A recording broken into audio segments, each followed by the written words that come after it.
Bonjour à tous, bonjour à toutes. J'ai deux choses à vous dire pour commencer. La première, c'est qu'en 2021, la mortalité infantile mondiale a baissé de 2,35%. La seconde est une histoire qui est arrivée l'été dernier en Norvège. Lotte, une petite fille de 2 ans, traîne dans la salle de bain quand soudain un python surgit des toilettes et l'avale. Le temps que ses parents tuent le serpent et libèrent leur fille, elle avait suffoqué, elle était morte. Cette histoire, vous en avez peut-être entendu parler. Elle a bouleversé la planète. Elle est horrible, cette histoire. Elle est atroce. Et normalement, si vous êtes humain, vous ressentez à l'instant un malaise profond. Eh bien, respirez. Lotte n'existe pas. J'ai tout inventé.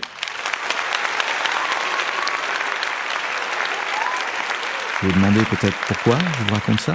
Est-ce pour vous torturer ? Ou peut-être pour prouver quelque chose ? Avant de vous parler de la petite Lotte, qui, je vous le rappelle, n'existe pas, je vous ai dit que la mortalité infantile a fait moins 2,35% en 2021. Et, disons-le, j'ai senti que cela ne vous faisait ni chaud ni froid. Pourtant, cela correspond à 57 000 enfants qui seraient morts en 2020 et qui survécurent. 57 000 bouts de chou qui n'ont pas été bouffés par des pythons. 57 000 bébés, une forêt de bébés. Ce podcast, Un monde sans enfants, c'est l'histoire d'une forêt et jamais celle d'un arbre. Là, vous vous dites, il y a quelque chose de bizarre. Le mec appelle son podcast Un monde sans enfants et il commence par nous dire qu'il y a 57 000 bébés de plus dans le monde. Et oui, c'est bizarre. Bienvenue dans le podcast Un monde sans enfants. Je m'appelle David Duhamel et je suis professeur d'économie à l'Institut libre d'études des relations internationales et enseignant à Sciences Po. Je vais vous parler du monde dans lequel on vit et surtout du monde à venir.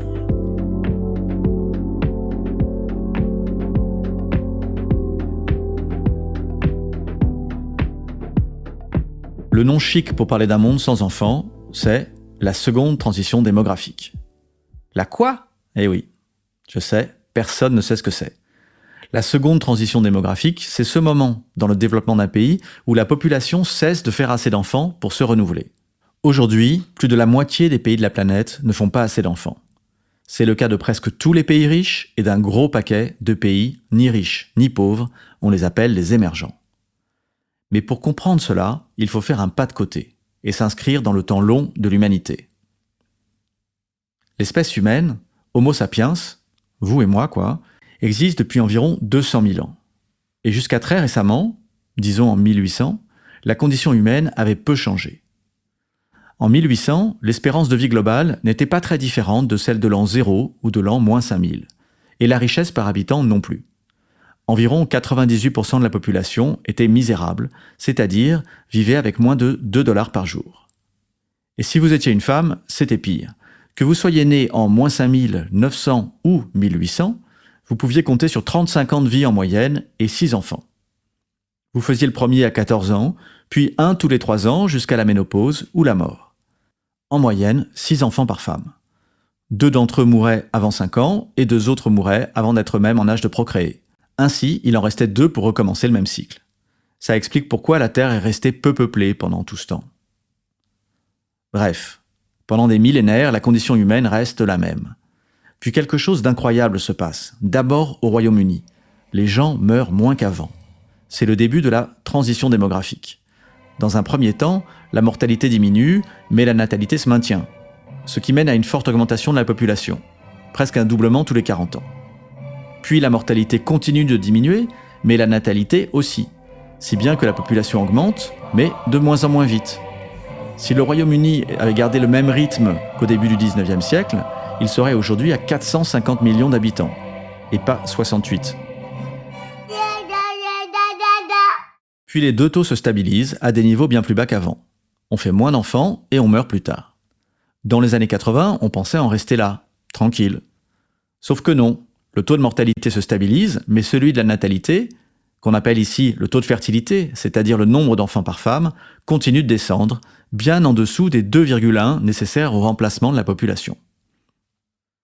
En gros, les femmes ne font plus assez d'enfants. Et c'est passionnant parce que cela indique que le monde va profondément changer, et d'une façon qu'on ne perçoit pas.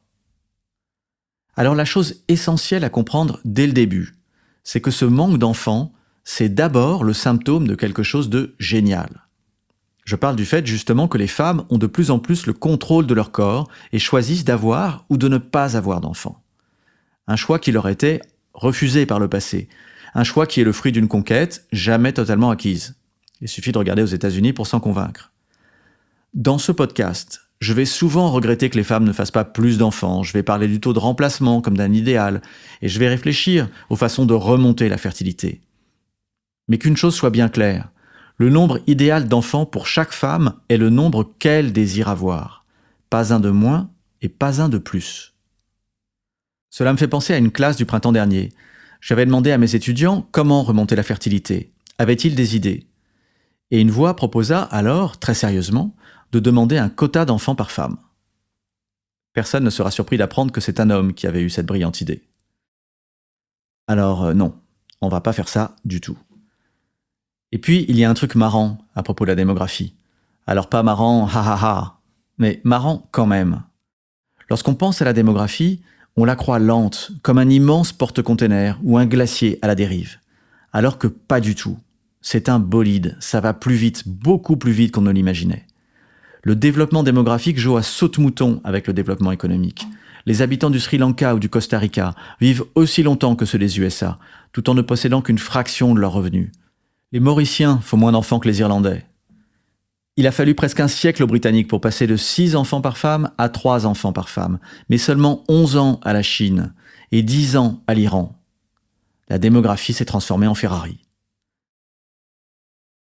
En 1973, Soleil Vert, un film américain, racontait un futur horrible où pour que le monde survive, on lui donne à manger ses morts. What is the secret of Soylent Green? Pourquoi ? À cause de la surpopulation et de la débâcle écologique. Devinez à quelle date se passe l'action de ce film ? Bingo, en 2022. New York City, in the year 2022. Nothing runs anymore.